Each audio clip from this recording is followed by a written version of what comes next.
Yo, yo, yo, yo, yo. What is going on, CoD Familia? It is your boy BN, aka Mr. Kingdom Builder, and today we are in the new T1 season for Call of Dragons, which is also dubbed, as most of us probably know of it for our inner workings in the community, is S2++, is really what we should be calling it. Outside of that, we're going to be giving you a guide overview of everything you need to know for the upcoming T1 season. Now, for those of you that are in Season 2, you will be going into Season 2+ as of now. If you are in 2+, you will go into T1. Now, this works the same way that it did when they introduced Season 2. So once Season 3 comes out, then they will most likely remove 2+ and T1, and then you'll go from Season 2 right into 3. This was the same exact way it played out when Season 1+ came out, and some even did 2 cycles of 1+, but once Season 2 came out, you went from 1 right into 2, and they removed 1+. So, with that in mind, let's go ahead and break this down. What are we going to be going over today to start? So I have an order that I'm going to tell you. I'm also going to have timestamps down below in case you just want to go to those particular ones.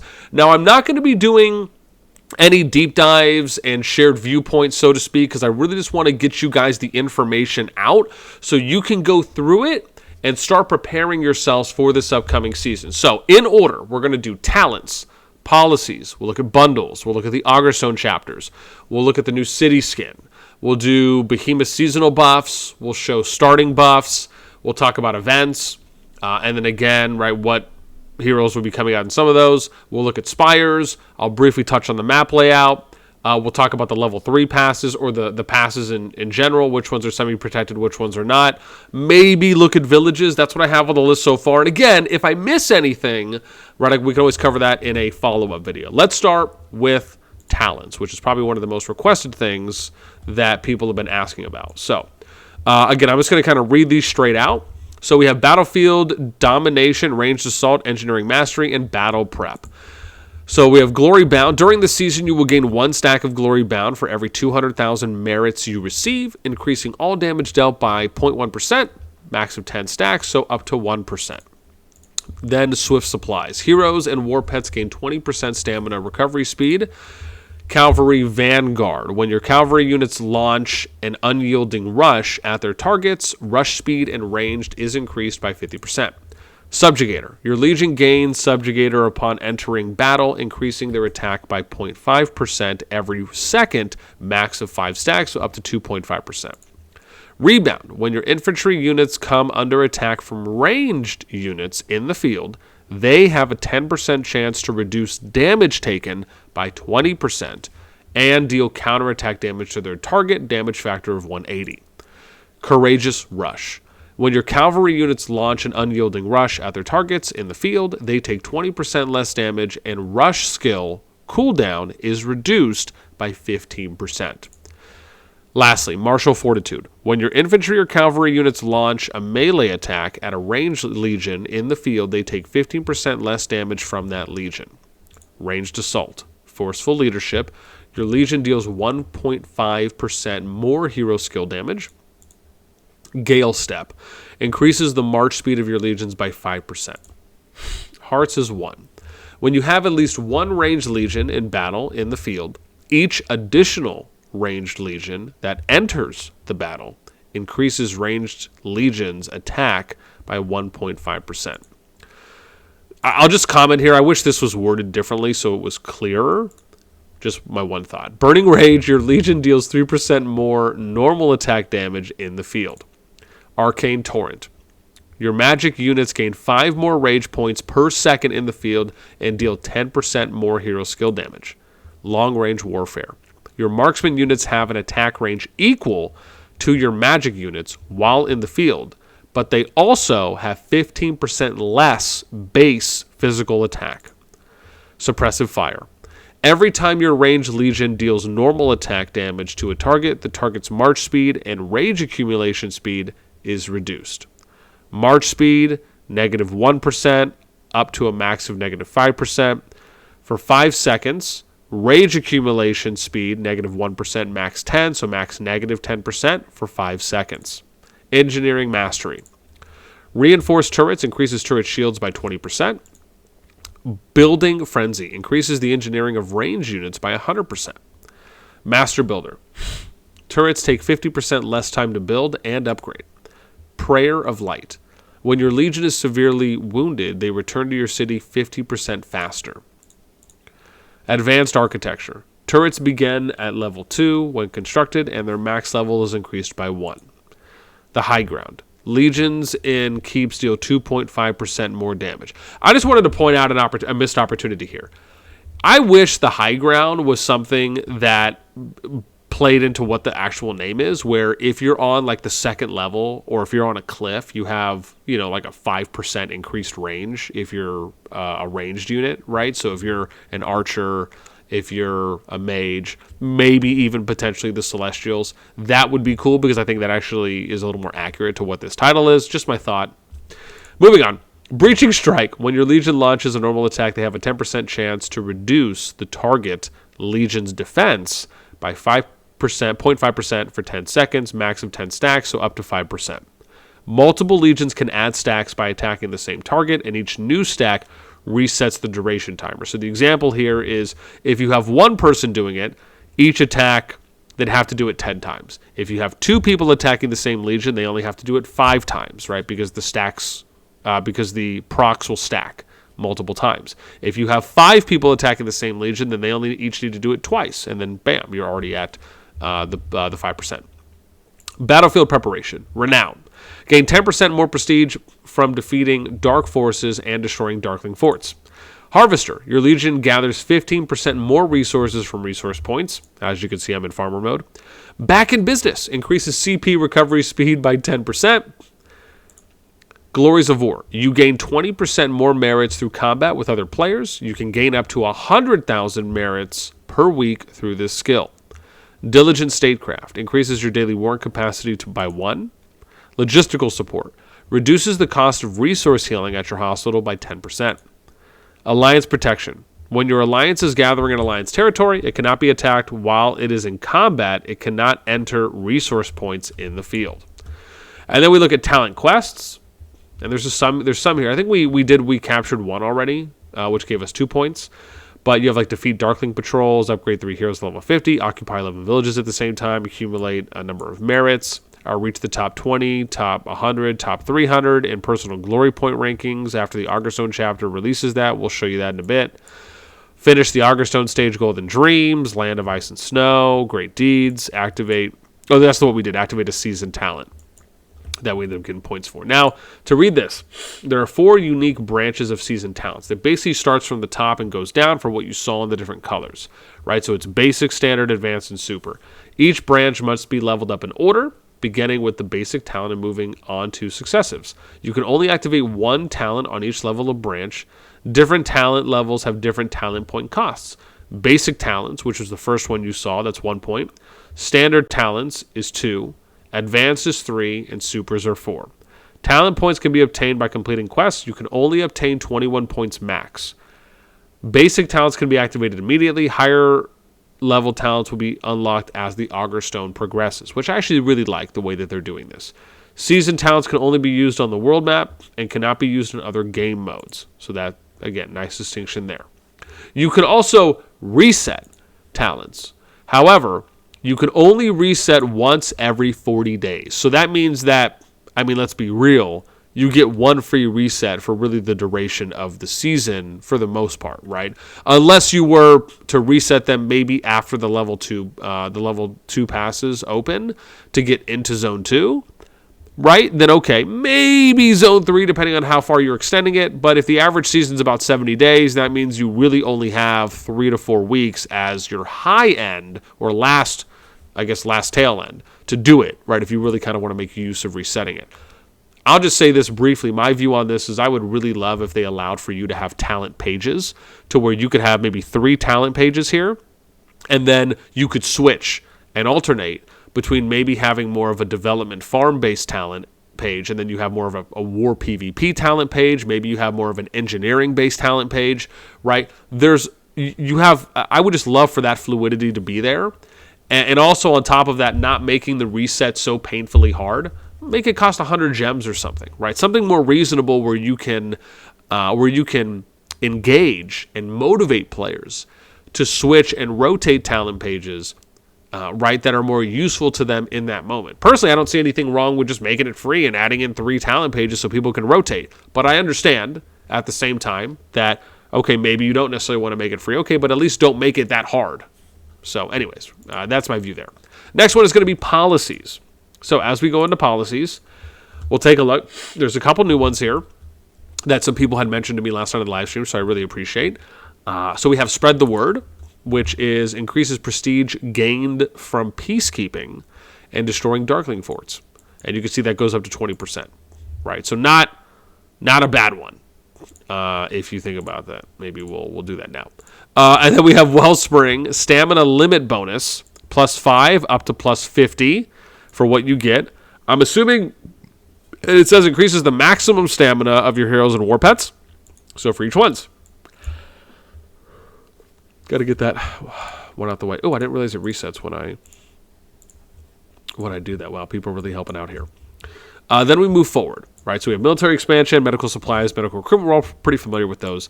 Gem, resource healing, turrets. And then we have healthcare reforms, apothecary upgrade, right? So you have, this is just elixir capacity limit and elixir production speed. Medical administration, medical progress. This is stockpile days, so increases stockpile days at your hospital, allowing you to store resource healing from previous days, so that's nice. And then you have increased on daily resource healing that you get. And this goes up to 2 days, right, for those that are curious. And then we have augmented defenses, right? This is just increasing the turret level, goes up to +5. We have solid armor resource seizure, right? So Legion March speed that you get increases resources gained for destroying turrets. And then you can see, but this says Legion March speed is +45%. So kind of interesting there how it says increases resources gained for destroying turrets, but it doesn't say how much more resources. This is Legion March speed. Is it just me, or does this feel off? Counter defense merits increases merits gained for destroying turrets, right? And you can see it's +45%, and this is accurate turret destruction merits. It makes sense. Solid armor increases attack of turrets, right? So you can increase attack up to 30%. Solid armor reduces damage taken by turrets. So that means you can take 15% less damage if you select that. Resource healing 2.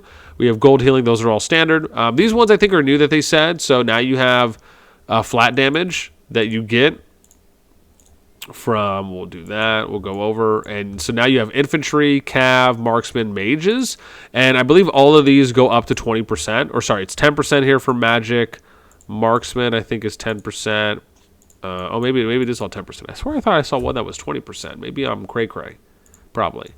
Okay, so all of them are plus 10% additional damage, which is interesting, because I need to go and compare Season 1 policies again, to see what like the main differences are. I've seen a few people talk about how the policies are kind of transitioning more to PvP type policies that are basically giving those that, I mean, let's be real, that spend an advantage to kind of basically get to the end a lot faster than those that are more, free to play, potentially low spend in that regard. And so I would need to go back and look. For those of you that might be more privy to that upfront information, I'd love to know your thoughts on this. Do you feel like the policy tree is becoming more PvP and a little bit kind of more pay to win, so to speak, compared to maybe what it used to be?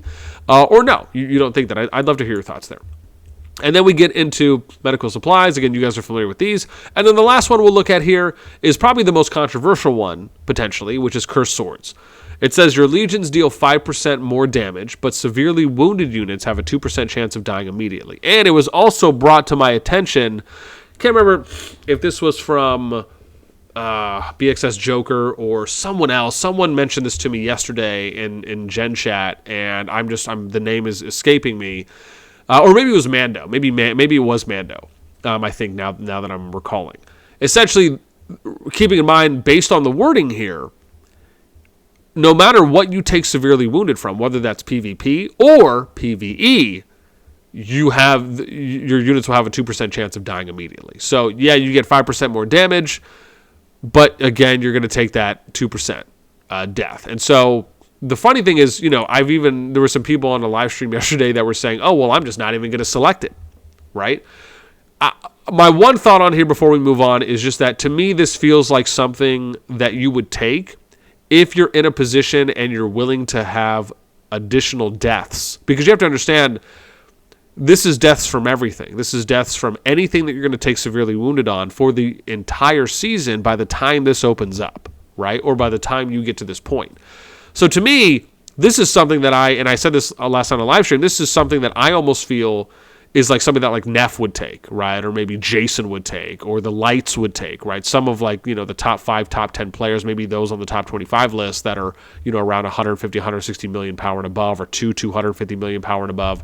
This seems like something that, not to say they would do it, but you can make more of a case for them taking something like this maybe versus those that are not at a higher power or able to kind of supplement that in the event that they get low, right? And the fact that this is optional, I'll be curious to hear. If you're someone who would take this, I want to hear what your reasoning is for why. So let me know in the comments down below. Next, let's talk about bundles. So with the bundles, I think it's here. No, that's not. That was the Artifact Compendium. We'll go here. Okay, so I'll show you some of the bundles. Again, I'm not sure exactly which ones are new or not, but we will just look at everything. So these are monthly special. I'll just kind of show you what you can select for these ones, which I imagine is probably pretty standard. Place of Glory. Then we get the Great Value bundles, right? We have a Joy of Destiny. This is limited, so maybe this is new. Stone Chest, that you get an opportunity for these. Oops, hang on. Sorry, I think I went too far there. We'll go a little slower. And then you can see kind of what you can get in each one. Destiny ticket. This probably seems normal. This might not necessarily be a new one. But like I said, just for sake of showing you guys, in case, just really mostly so we don't miss anything. Daily deals. I don't think there's anything in the new heroes yet. I think this is the newest one, which is Goresh right now. Monthly packs, supply station, and I think all of these ones. Yep, we have exchange coin market, gem, and that pretty much shows everything there. Then let's get to Augerstone. So, Augerstone, we got first chapter on Broken Tides, Alliance Power Rankings. That'll be available when that finishes. We already have 10 out of 10 core fortresses. All lords must defeat 80k, so you get standard season talents, right? So, all the standard season talents will unlock. That's the second tier of talents, right, for the seasonals that we were looking at, or I think the green ones. And then we have... Oh, no, sorry. I think the blue, because I think it goes green, blue, purple, orange, right? Then End of Indecision.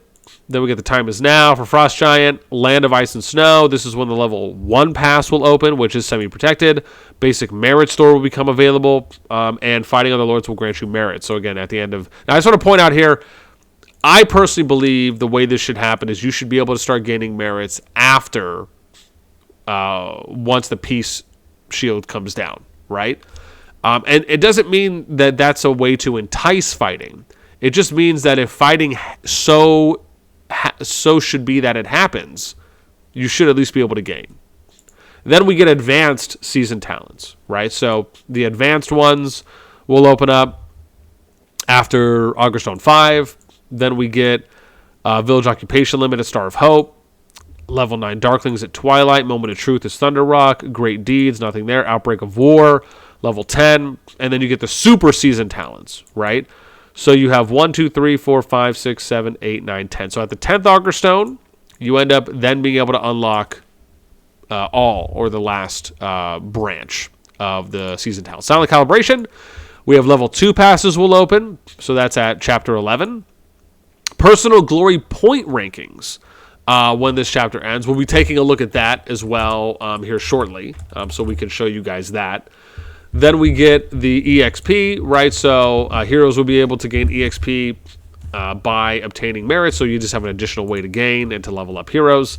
We get Chest of Desire, which is standard merit store, will become available in the Alliance shop. Village Occupation Limit increases, Illuminations Hydra, Conspiracy, nothing there. War Song, you have level 11. Darkling Forts, Unparalleled Bravery is Necro, and then another Village Occupation increase. Salvation is level 3 pass. Also notice it's not protected.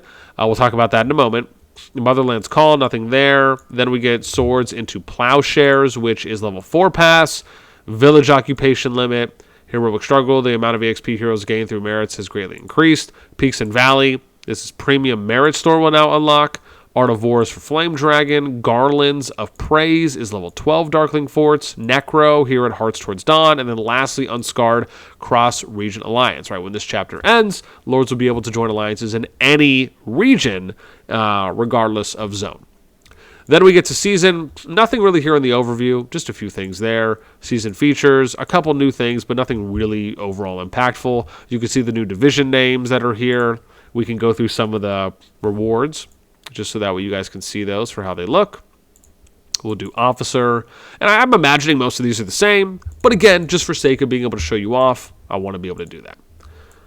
Right, then you could look at some of those. We'll go here for limited. Here's Anointed that you get, so options there.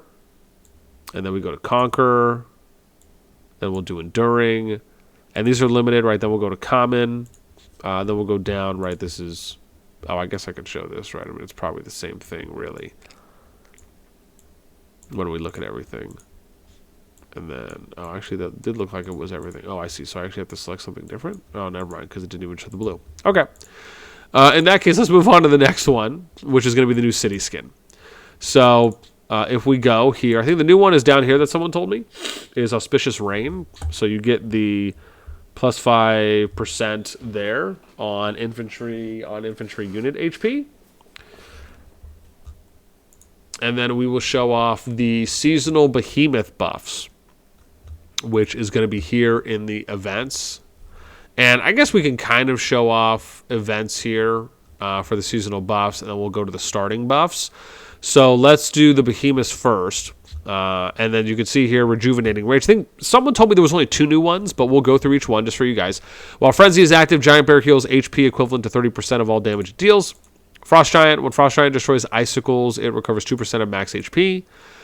Darkened Skies for Thunder Rock, Electric Blast attacks 3 more targets. Hydra, when this Behemoth has less than 30% HP remaining, it gains Poison Aura. Poison Aura deals magic skill damage every second to all legions caught within it. Damage factor is 1,000.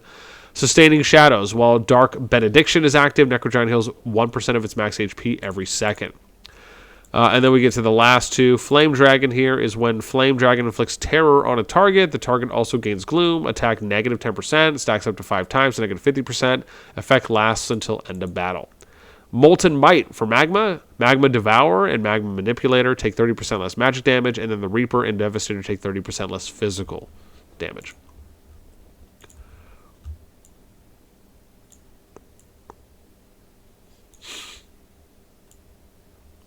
Yep, then we'll just show you that. We'll show you rankings. Obviously, there's nothing there. I'll show you some rewards for those that are curious. Okay. And the next one is going to be the starting buffs. So this is all pretty standard. This has been the same. Season City Shield. This was at a day and 23 hours, I believe, when we came, like a day, 23 hours and 50 minutes, something around there.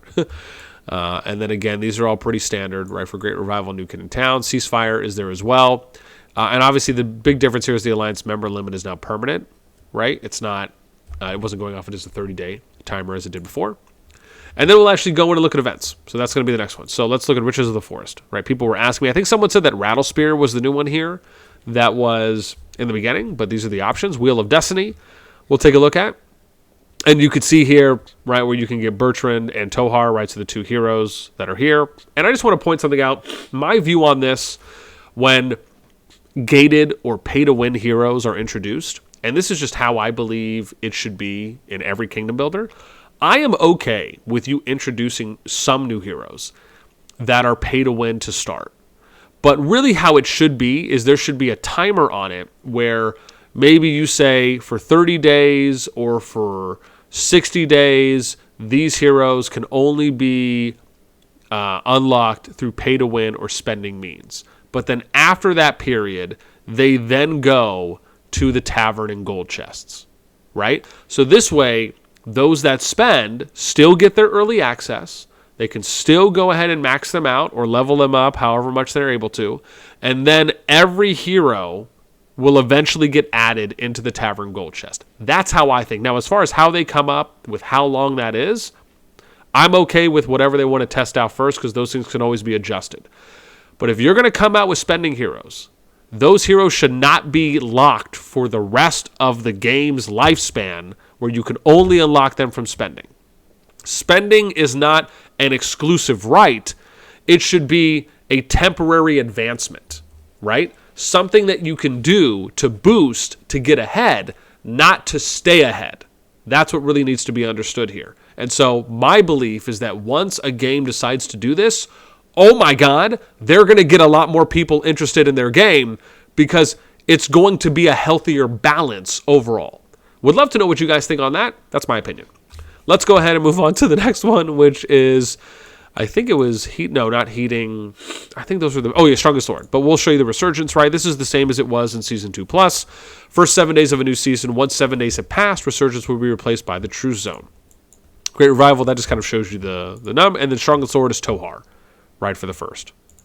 That you can see there. Oh, yeah, that just kind of goes to show. I don't think there's really anything else here. Yeah, unless you just want to see how like the stages are divided, as an example. Then we'll get over to Spires. So I will start showing you a little bit of the map now. Spires, from my understanding, from what we looked at last night on the live stream, they're not really that much different, right? However, I think I still have to go in to click on them, but I'll show you those, right? So there's the level 1. Where's the level 2? I think level 2 was over here in the Zone 2. And you can see here 40,000. We'll show you that. Zone 3, I'll show you this one. Click there so you can see. And then we'll do the finals in Zone 4. Awesome. Now let's talk about the map layout. So I think that's everything. However, if I missed anything, please let me know in the comments down below, and I'll make sure that I cover it in a follow-up video. So the map layout, I'm just going to go to markers here, so that way we can just see, a little bit more of just not having a lot on the screen. So with what we're looking at right now, you can see here that, and we'll start off with Zone 1 and look at everything, right? And actually, let's see if we can go and look at maybe I can show you this one first, and then we'll go over to that. So if we show you the Scout Camp, oh wow, the season map will be available in later seasons. What? I can't even look at them. I can't even look at the map. Oh man, what kind of jankiness is that? How dare you? What we'll do here? We'll do it this way, so I can show you guys some Behemoths too as well, real quick. Right, so let's do this. I think this is an okay way to do it. Right, I mean, this kind of shows it to you for what it is. But I'm just going to click on a couple so you can see these, because I think that was something I'm just now thinking of that I forgot to show. But you can see, I'll just click on each so that way you can kind of see. So we got train speed, member limit, peacekeeping damage member limit, Legion HP member limit, overall gather speed. That's the same. Train, peacekeeping, Legion, overall gather, right? So you have 4 bears in each region. We look at frost giants, you got 2, or again, in the regions that you saw, I should say. Build speed and research member. And then in the actual ones, we have hero EXP and Legion defense. So the hero EXP and Legion defense are in the 6 starting zones. The research and building speeds are in the zone 2s, which are the neutral PvP zones that are adjacent to the starting zones. Then we get Thunder Rocks. These ones are in the Zone 2 neutrals. You can see Legion Attack, member limit, Legion Attack, same thing. Hydras. These are in the Zone 3s. Now you get the Legion Defense, HP, and Train Speed, Legion Attack. Member limit now increases +3. Necro Giants. These are in the Zone 3s as well. You have CP, Recovery Speed, Overall Gather, Alliance Member +3. That's the same for all. Magmas are in the Zone 3s and the starting Zone 1s. Counterattack damage dealt, Legion March Speed, and Alliance member limit is +5 on these. Then lastly, we get to the Dragon, which is +3% damage. Member limit is +8 on those. Okay. Now let's look at the map layout itself, right? Let's kind of give you a quick overview on here. So you have Kaltia, which is one starting Zone 1 region. So Frosty is another starting Zone 1 region. This is a Zone 2, right? So the neutral PvP zone that you're going to have access to first. That connects to Vola and Sophrostia. This is Belligera? I'm going to go with Belligira? Someone's going to tell me it's probably something else. Nivola is a starting Zone 1 region. Darlin is a starting Zone 1 region. And then Forgotten Lands, which is funny because they renamed it to the Forgotten Lands. I'm pretty sure it was just Forgotten Lands from what I recall. But again, they could have just overlapped this. They could have done the Forgotten Lands, right? And done it like this. Instead, they just did it all the way across. Work on that next time. Not that I'm mad at it. Just, again, if you're trying to fit it inside of the actual zone. But this is one of the other neutral Zone 2s. Then we get to Zoland, a starting Zone 1, and then the Burning Lands, which is a starting Zone 1. Then we get to the Zone 3s. This is all very similar for those of you that have played on the Season 1 map. We see Agoru. We have Lorcan, which is Zone 3 here. And then Hollandale, Zone 3. And then in this case, Zone 4, which is the final zone, Atherin. Last thing I want to talk about is the level 3 or the passes, right? So you have level 3, level 4 passes that are not semi-protected. The only protected passes are level 1s and 2s. What this means is that once alliances make it into the final zone, they can go from Zone 4 into Zone 3. So that means they can go from Atherin into Hollandale, Atherin into Lorcan, or Atherin into Agoru. They can also go from Zone 3 into Zone 2, right? So you can go from Hollandale into Parhelion. You can go from, oh gosh, hang on, I gotta make sure this is connected here, right? Yeah, you can go from Hollandale into Belagira. You can go from Lorcan into Belagira. You can go from Agoru into Parhelion as well, right? So Agoru and Hollandale can go here into Parhelion. You have Hollandale that can go here into Belagira. You have Lorcan that can do that as well. Lorcan can also go into Forgotten Lands, and Agoru can go into Forgotten Lands. So what this means is that you still cannot enter the starting Zone 1, but you can get pushed back to your starting Zone 1, right? To some respects, you could say this kind of makes the true zone a moot point. However, I understand, like, if you're having fighting that's happening in your Zone 1, right, then yeah, okay, maybe it makes sense to have that. Of course, once Home Kingdoms come out, maybe they'll just do Home Kingdom starting zones, and then at that point you won't need a true zone at that time, because again, you know that only people in your kingdom are going to be in that Home Kingdom starting zone, and then the potential of going back and forth between your Home Kingdom and the KVK. So that's why I say true zones might eventually kind of just get phased out, because it really is kind of just more of a temporary solution at the moment. Even though we know from history and from trends thus far that we're not seeing a lot of like civil war or really big battles that are happening in Zone 1s.